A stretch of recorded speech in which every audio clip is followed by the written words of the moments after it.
Hello, it's Alicia with WTI, and I want to show you guys something that I love for little breakouts and blemishes. This is from doTERRA, and this is the HD Clear, and this is a roll-on essential oil blend.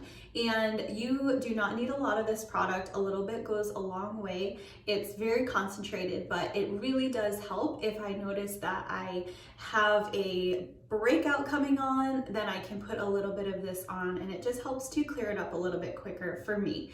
I have found it to work really well. I love that it's a natural product and that it's made with essential oils and has been very effective. So what you do is you just unscrew the top. You've got the little roller ball there.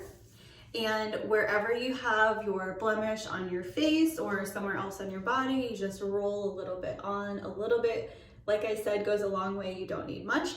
It smells awesome, which is a nice added bonus.